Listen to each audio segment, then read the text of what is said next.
Now, live from Hooley's Irish Pub and Grill, it's the Aztec Coaches Show. Here's your host, Chris Ello.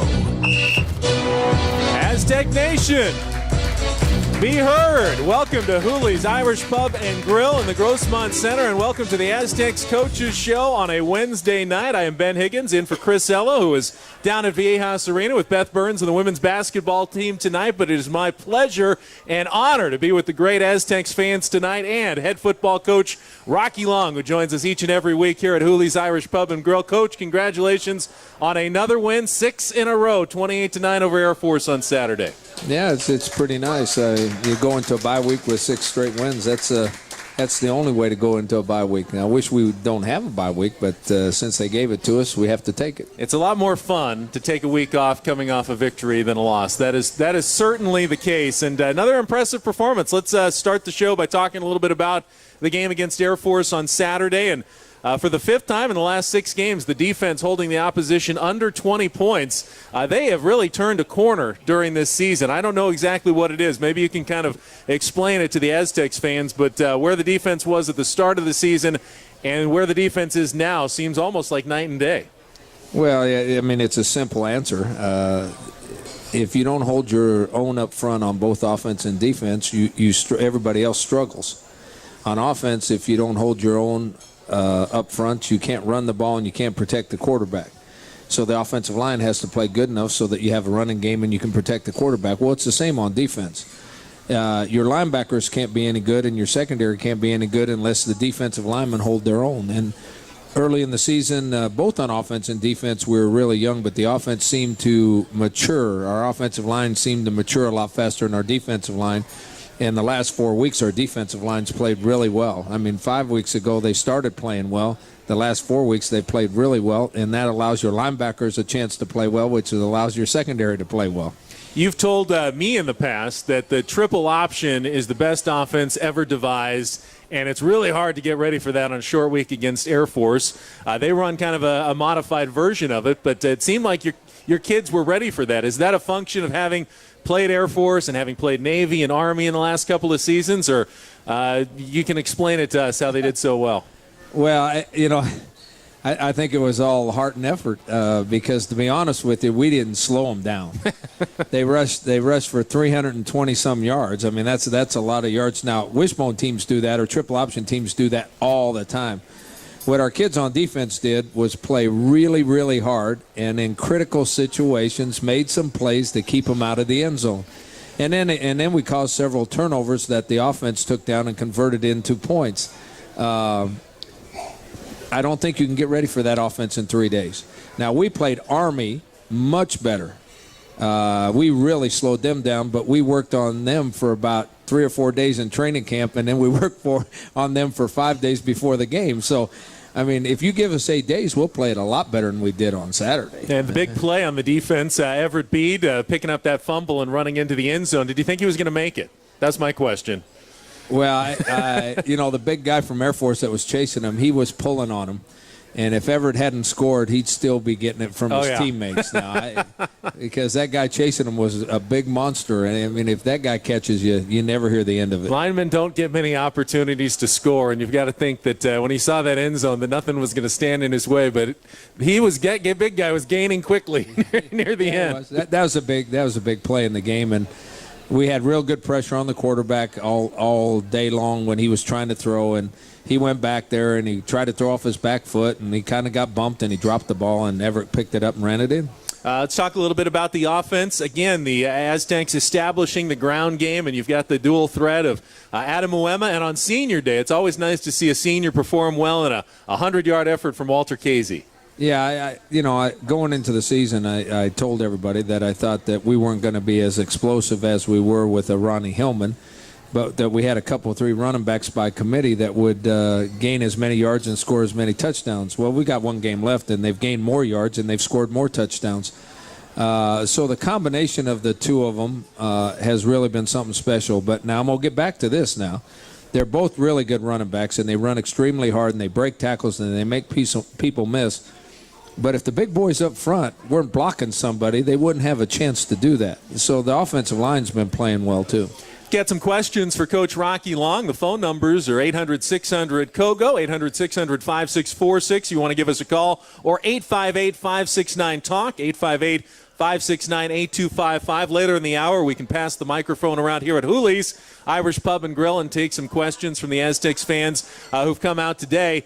You said one game left. Obviously, there are going to be 2 games left for the Aztecs, but the season is wrapping to a close quickly, and with senior night now past us, what are some of the things you're going to miss about this group, especially the seniors who are going to be moving on after the end of this season? Well, people that know, it's a very, very small senior group. We only have 15 seniors on our team. Usually teams that are good will have anywhere from 22 to 25 or 26 seniors on the team because the maturity factor and the leadership factor really matters in the college level. The 15 seniors have far exceeded our expectations on the way they've led this team. I mean, people like to think we've won 6 in a row, and that's really neat. And that's, that's kind of special, and we hope we win 2 more. But there was a time 6 or 7 weeks ago where we were not playing very well. The offense was doing okay, but the defense couldn't stop anybody, and we weren't playing very well. And we got beat a couple times. One we shouldn't have got beat, and the other one they beat the heck out of us. When you hit a point like that, you're on the tipping point, and your team either, says that's not right, and they go to work and they change it, or they go, oh, woe is me, can't believe it, he's still making us practice hard, and gee whiz, we're beat up and we're tired, and we lost last week. Can't anybody feel sorry for us? And the senior group in every team sets the tone. And obviously, you know what happened. Our guy said, the heck with that. We got to practice harder. We got to get better. We got to play harder. We got to be more physical in order to win. Well, when you do that and then you go out and win a game, guess what? Now everybody believes that's the way you do it. Then you win another game, and, I'm a little superstitious about doing things exactly the same way week in and week out. Well, I think our players are a little superstitious now. Because if I change the way the practice order is, we have senior meetings every day. When I change it, I do it every once in a while just on purpose. I'll have it up on the board, and I'll change the practice order, and the seniors go, Coach, that's not right. In period 2, we do this. Period 4, we do this, So obviously they've done a great job of leadership. Listening to head coach Rocky Long. This is the Aztecs Coaches Show, live from Hooley's Irish Pub and Grill in Rancho San Diego and Grossmont Center, with award-winning food, great draft and bottled beer selections, and happy hours with fantastic specials. Click Hoolies.com for directions and more. Hooley's, the official host location of the Aztec Football Coaches Show. We will come back here on News Radio FM 95.7 and AM 600 KOGO. We talked about the game against Air Force. Talk a little bit about how you're going to spend this bye week and looking ahead to what a win, hopefully over Wyoming, would mean. A conference championship for the Aztecs in the Mountain West. I know that's always the goal. We'll talk about that a little more with Rocky Long when we come back. I'm Ben Higgins in for Chris Ello tonight. Glad to have you with us here on the Aztec Coaches Show with Rocky Long at Hooley's Irish Pub and Grill on News Radio FM 95.7 and AM 600 KOGO. And welcome back to the Aztec Coaches Show, live from Hooley's Irish Pub and Grill here at Grossmont Center. Great night in America's finest city. We are talking with Aztecs head football coach Rocky Long. 6 straight wins for the football team, and it's a great time on Montezuma Mesa. We just saw the basketball team get its first win last night. Coach Steve Fisher, 91-57 over San Diego Christian, and so much hype for this season and excitement about the Aztecs, ranked 25th in the country.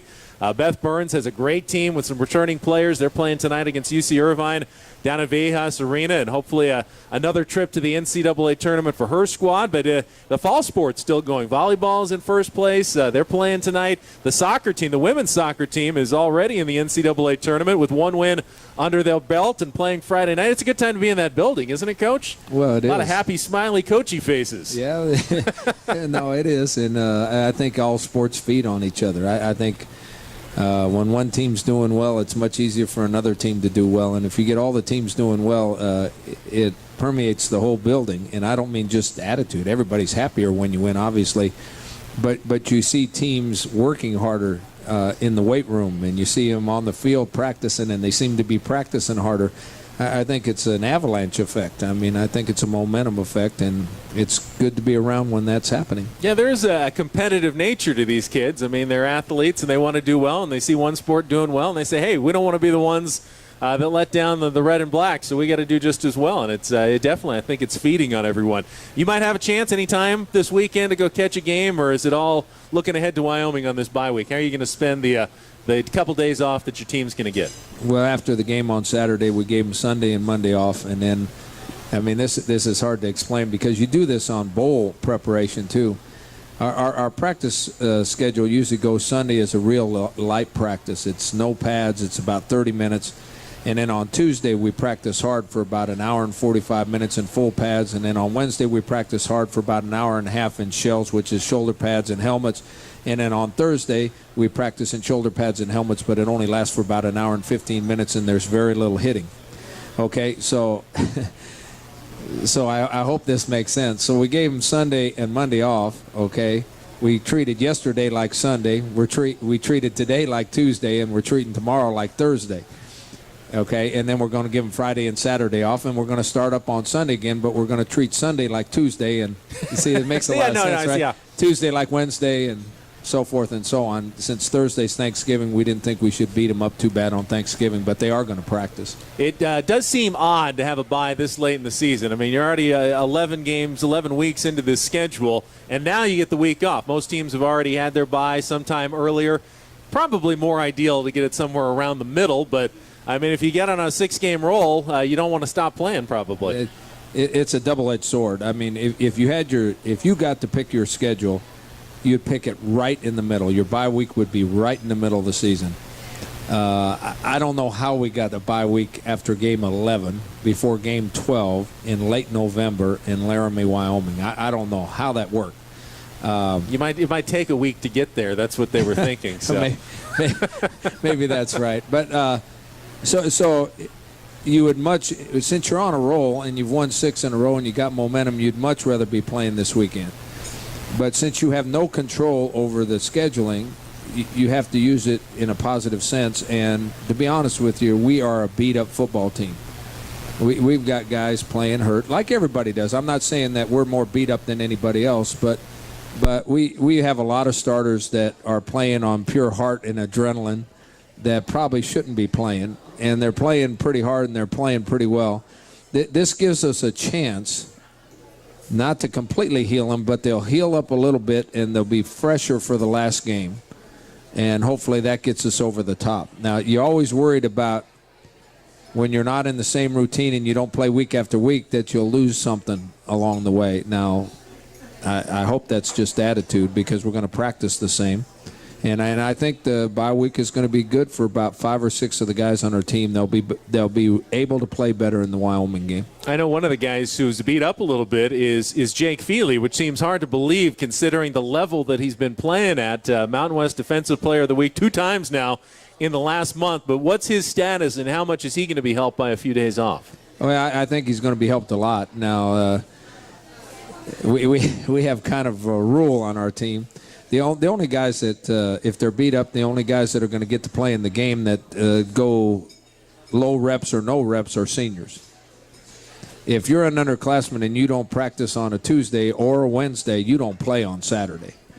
That's just the way it is. But you messed with the calendar a little bit. You said that, though. So we don't know which days are Tuesday and Wednesday. Well, okay, I'm going to tell you, Sunday is Tuesday. I mean, no, So next week, if anybody on our team that's not a senior doesn't practice Sunday or Tuesday, they can't play in the game on Saturday. That's just a rule I have because if you allow them not to practice and play, that's not right for the guys that are practicing. Now, our seniors, they get a little leeway because they're seniors and they've been in the program that long. But we've got 5 or 6 guys, Jake Feely being one of them. Jake Feely gets very few reps today. He'll get very few reps tomorrow. We've got about 3 seniors. Walter Casey's one of them. Nick Embernati's the other. Dominic Sandiford's the other that will not practice this week, but they will start practicing on Sunday. As we said in our first segment, a win at Wyoming next week would mean at least a share of the Mountain West Conference Championship. And We go to media sessions at the beginning of every season, and you ask, what are goals for the season? And there's really only one answer you ever give, and that's we want to win the conference championship. We want to win the Mountain West Conference championship. Has not happened in the history of San Diego State, a Mountain West Conference title. Now that it's within reach and you see it's tangible, are the kids talking about it? Is that something, or is that not something you want them to focus on? Just keep your eye on the opponent in the next game. No, we talk about winning the championship every day, and we did it from the start of the season. We only start talking about winning a championship after you're eliminated from the possibility of winning a championship. So obviously it's been kind of nice this year because we can talk about trying to win a championship every week, and we're going to talk about it all the way until our last game. You never know how you're going to play, and Wyoming's on a roll right now. They've kind of regrouped. They've won the last two. They're the favorites to beat UNLV this Saturday, and they're liable to come in winning 3 straight games into the game with us. And they've got quality players. They got a great quarterback. They run a spread offense, which we've had trouble with in the past, and they throw it around and all those sort of things. So it's going to be a good game, and we're going to have to play well. But that's what we've been doing the last 6 weeks. Hopefully we can do it a couple more weeks. I know on those weather websites, they usually, as far out they go as 10 days. You're 10 days away from the game. Have you taken just a quick peek just to see what it might be like in Laramie? No, I don't look at any of that stuff because it doesn't matter. Not going to change. Matter. Well, yeah. As you said before, if it's going to be really windy, that's going to change the game plan. Otherwise, you play the same game no matter what the conditions are. Yeah, you can't worry about the wind. You can't worry about the weather. You can't worry about anything else. Now, if it is windy, and I coached in Wyoming for 5 years, it will be windy. You have to make some decisions on, especially in the kicking game. Do you want to kick off? Do you want to receive? Either way, you got to determine if you want the wind at your back at the start of the game or the start of the second half or the start of the fourth quarter. Do you want the wind at your back in the fourth quarter? So there's a lot more strategy involved when the wind's blowing hard. I think that there's no strategy involved if it's wet or cold or snowing. It doesn't make any difference. Both teams are playing in the same weather. They're playing on the same field. I mean, so there's very little strategy other than that you got to play as hard as you can no matter what the weather conditions are. Talking to Aztecs head football coach Rocky Long. It's the Aztec Coaches Show at Hooley's Irish Pub and Grill in Rancho San Diego and Grossmont Center. We're at the Grossmont Center, but 2 great locations of Hooley's. Everyone here, get some questions in mind when we come back. Second half of the program, we're going to pass the microphone around. If you've got anything you'd like to ask head coach Rocky Long, we'll get your opportunity to do so. Also want to remind you about Quality First Real Estate. San Diego's top real estate company can help you buy, sell, and manage San Diego real estate. When it comes to real estate, it's always quality first. Click qualityfirstrealestate.com.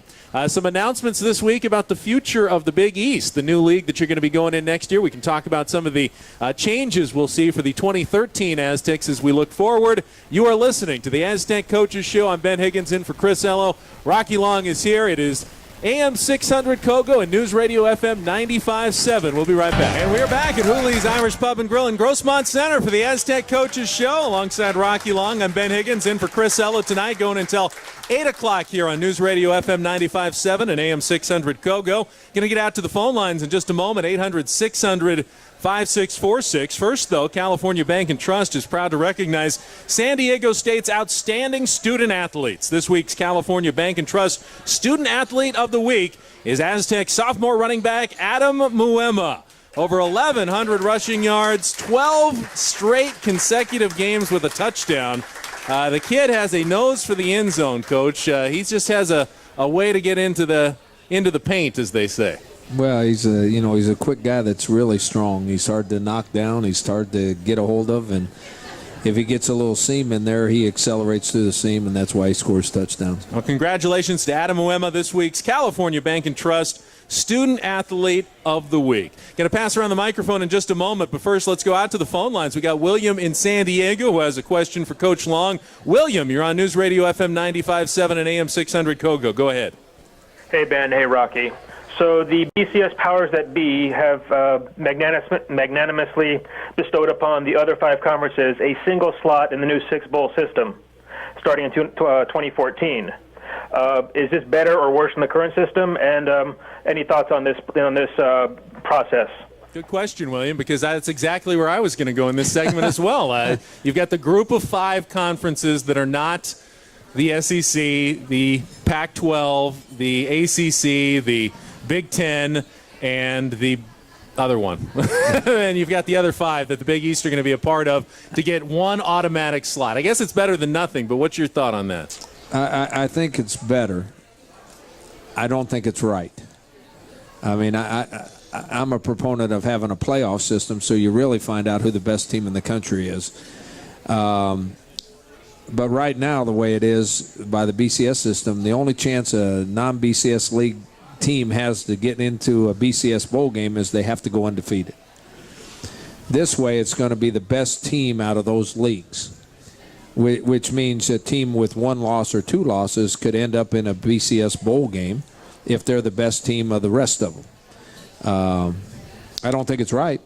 I think everybody ought to have equal opportunity to get into a playoff system or into a big bowl game or use the big bowl games for a playoff system, but everybody should have equal opportunity. Every conference champion should be in the system, and if you go 16 teams, which is every high school does it, every other division of football does it other than Division I, you go 16 teams, every conference champ gets in, and then you can have your rankings just like you do now and take the next best 8 teams and have a real tournament and really find out who the national championship is instead of letting the media decide who the national champion is. Of course, the argument is always that's too much football. Would that system require you to cut back on the number of regular season games? I don't think so. No? I mean, you might cut back to 11. But right now some people are playing 13. If you actually play in Hawaii, you can play 13 games. And then a lot of conferences are having championship games. So you play 12 games regular season, and then if you're a champion, you play a 13th game, then you go to a bowl game and play 14. Well, you eliminate all that, the championship games and all that, and you play 16. High schools do it. The pros do it. Every other division of college football does it. I mean, I don't know what makes Division I any different. It's because the people with the money are making all the rules. William, thanks for the call. Good phone call. We're going to take some questions here in the audience as well. But let me ask you quickly, because the Big East is going to have one of those championship games starting next season. They announced the divisional alignment, the Big East East and the Big East West. And while we'll all chuckle a little bit about the names of the divisions, you've got some good teams that are going to be in the Big East West with the Aztecs, including Boise State, SMU, Houston, and the odd man out is Temple, from Philadelphia. So did you ever anticipate that the Aztecs would be in the same football division as a school in Philadelphia? No, I never imagined that. No, that's a weird one. We're the furthest team west in the Big East, that is much better than they were bouncing around 2 ideas. They were bouncing around the East-West idea, and I think it was red and blue. They were bouncing around a red division and a blue division. And I saw the way both of those were organized when they were talking about it. And the red and blue division, we would have been flying back east maybe 4 times a year, and that would have been really something. I'm talking about to the East Coast. The East-West division is much better. Navy's coming in 2015, and obviously they'll be in the East division. There's ongoing, I guess, recruiting, trying to get another team out west. I don't know who it is, but trying to get another team out west. I mean, I think you have to do this to keep up with the Joneses. I mean, I think we have to do this. We have to be in the Big East to keep up. I think the Big East has to expand and have a championship game to keep up. I think it's all about keeping up with the rest of them. A tough schedule certainly means there's a lot of travel. You guys are going to go to Ohio State next year. We know there's going to be at least a couple of trips back east as well for the Big East Conference. But does that sometimes help in recruiting as well? I mean, some kids want to go around, see the country, and play in different places. Is that a selling point for San Diego State? Well, I think going to the Big East and mentioning that we play in preseason, we play Ohio State. We also play Oregon State, who has a great team this year, and most of their players are coming back. So we're going to play 2 top 10 teams other than the conference schedule. So players like to play against the best. I think where it might help us is we actually recruit. We go to every high school in the state of California. We go to canvass every high school in Arizona. We canvass every high school in Nevada. We send some coaches to Texas. But other than those states, it's kind of by computer or internet, or someone calls us and expresses an interest, and we watch film on them. If they're good enough, then we start recruiting them. I think what we have done by going to the Big East is expanded our recruiting base, because now we're going to get calls from kids from New York or from Florida and all those kind of things. And now obviously you have to evaluate them and determine they're good enough to help you win. But I think we've expanded with very little expense. We have expanded our recruiting base by playing in the Big East. Interesting topics. If we have some questions out here at Hooley's Irish Pub and Grill, we've got the microphone passing around, and we can get some questions out here. Let's go, first of all, when we get the microphones, just say your name and ask your question of head coach Rocky Long. Go ahead. Hi, Coach Rocky. This is Steve. You actually just answered my question about the expanded recruiting base, going into the Big East. But I just wanted to take the opportunity to thank you for putting together a great team, a balanced team, a team that plays with great sportsmanship, and we really appreciate that. Thanks so much. Thank you. Thanks, Steve. All right, let's pass the microphone. We have another question here. Go ahead. Hi, Coach. My name is Mackenzie. It's a pretty simple question. I just thought of it as you were talking previously about the wind in Wyoming. Which would you rather have, the wind at your back in the first quarter or the wind at your back in the last quarter? You always want the wind at your back in the fourth quarter, but I already said I was superstitious. We have received the opening kickoff in every game this year, because if we win the toss, we choose to receive, and if we lose the toss, everybody we're played against has deferred to the second half. Thank goodness. I hope they do it again this week. Not that I'm superstitious, but you would much rather have the wind at your back in the fourth quarter. If you're ahead, that gives you field position advantage. If you're behind, it obviously gives you some advantages throwing the ball. It's much harder to throw the ball into the wind than it is with the wind. Mackenzie, thanks for your question. What's your thinking behind it, other than superstition? Because there's some people who like to say we got the second half kickoff in our pocket. So, even if we're down 7, we know we got the ball first, we can get right back into it. And other coaches want the opportunity to get the ball right away and go and score. How do you decide on what you'd rather do at the start of the game? Well, usually it changes as the year goes along because of weather concerns or who's playing the best.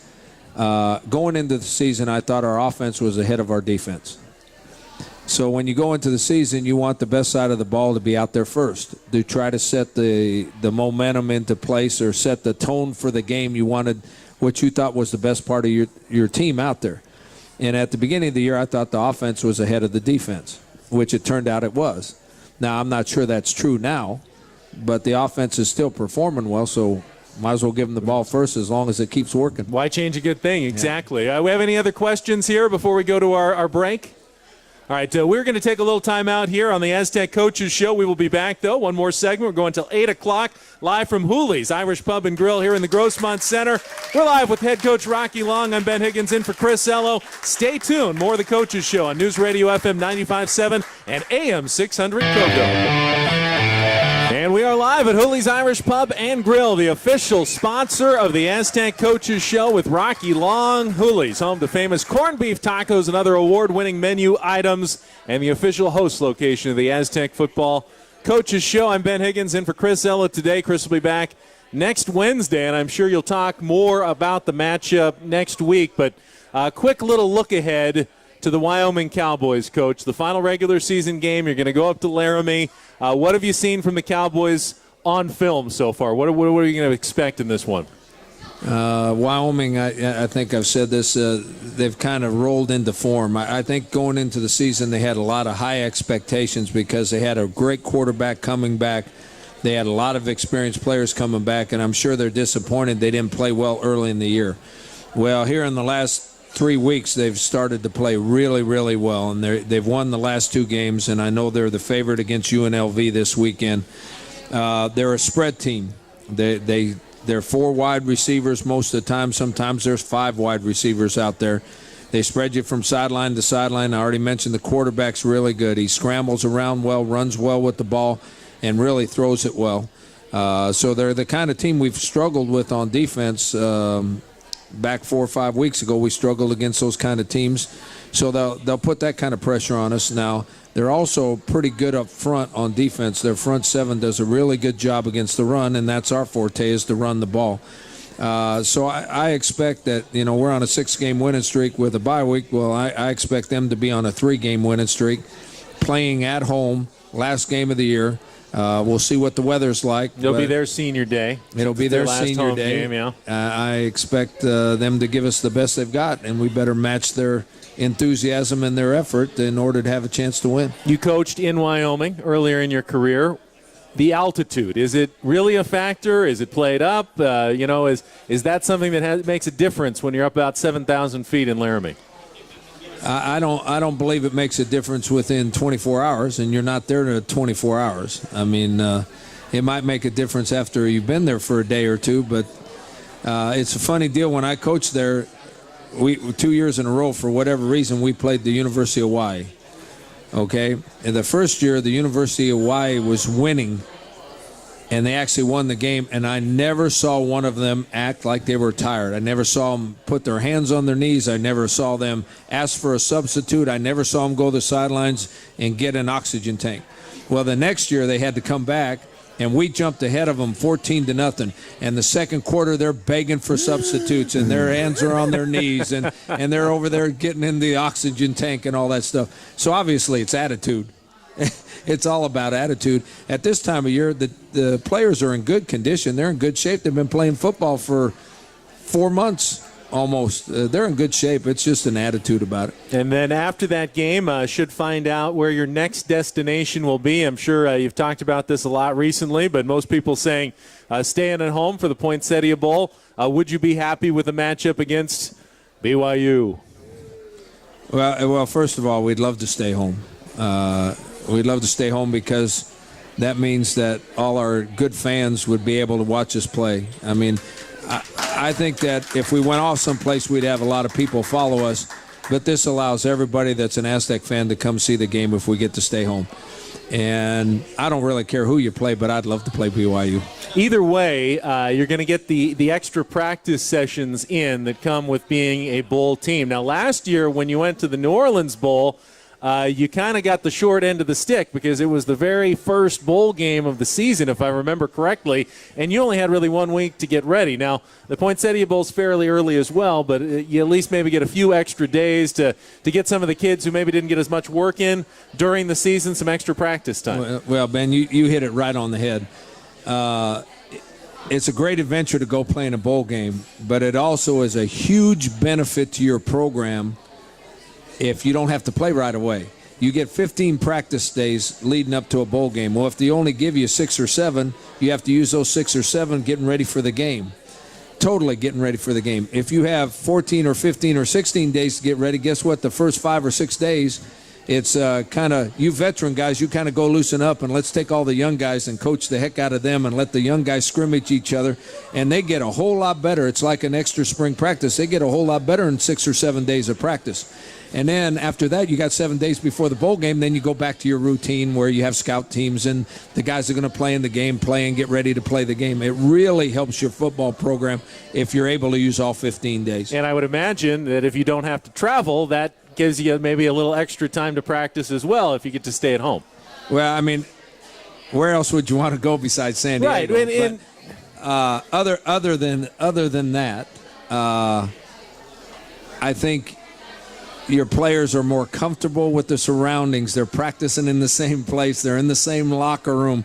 They get to see their parents. I mean, it's so much easier and it's so much more fun, I think. And even if you, and by the way, if anyone is listening out there and you're thinking, well, don't the kids want to go somewhere and get to do some of the fun events? Even if you stay here, you get to do all the fun events that go with the bowl game, the luncheons on the ship, and you go to SeaWorld and all the things that you get to do anyway. And I would imagine that your players would have a lot of fun staying at home that week as well because they don't put on many better bowls than the 2 that are here in San Diego. Well, I've been lucky to be about this. I think this will be the 7th or 8th bowl game, maybe more than that. But I want you to know that when 2 years ago, I think it was 2 years ago, we played Navy here in the bowl game, we were treated as nice as any bowl game I've ever been to. In fact, the hospitality suite's the best one I've ever been to. You should have seen, if you have people here, if you were on the radio listening, should have seen his eyes light up thinking back about that hospitality suite. The best one in every bowl game I've been to is by far the best one. Caviar and champagne flowing freely, it sounds like. No, it wasn't that. It wasn't that. But it was really nice, and the people running it were really nice, too. Well, it's been a pleasure, Coach, getting to talk to you for an hour here at Hooley's Irish Pub and Grill. Hopefully the bye week goes smoothly, everyone gets healthy, and I know Chris will be anxious to get back with you next week. And I know Aztec fans are looking forward to a chance at a conference championship next Saturday when you guys head to Wyoming. Best of luck to you and your team. Thank you very much. We're looking forward to the chance, too. All right, big round of applause for Aztecs head coach Rocky Long. Aztecs, winners of 6 straight. They'll go for 7 in a row next Saturday in Laramie, Wyoming, as they try to complete the season on a high note and finish with that long winning streak. Just an update on the rest of the Aztec athletics. We mentioned it earlier, of course. Steve Fisher and the basketball team now 1-1 after their win yesterday. They will play at Missouri State on Saturday afternoon, the first road game of the season for the Aztecs men and the basketball team. And then, of course, they'll come home Arkansas Pine Bluff next week at Viejas Arena, so that's the next time to head down for some sold-out men's basketball. Tonight we've got the women playing against UC Irvine at Viejas Arena. The volleyball team in action tonight against USD as well. So if you're around the Mesa, you're listening right now, maybe you want to head over to one of the venues, check out one of the games that are going on for Aztec athletics. And don't forget about Mike Friesen's women's soccer team. They will resume play in the NCAA tournament on Friday night when they take on Cal in the second round, and hopefully another victory for the second-seeded Aztecs. That would mean another game on Sunday, possibly against UCLA in the third round. So lots of things going on on the Mesa right now. Lots of good things going on as well. We are done here. Got to thank the great support crew, including the best on-site engineer in the business, Kevin Boyle, and back in our News Radio FM 95.7 studios, Kevin Finnerty. Great job. Thank you to everyone from the Aztecs team as well, and thanks to all the great Aztecs fans for showing up tonight at Hooley's Irish Pub and Grill in Grossmont Center. For head coach Rocky Long and Chris Ello, who will be back, I'm Ben Higgins. Thanks for joining us on the Aztecs Coaches Show here on News Radio FM 95.7 and AM 600 Kogo.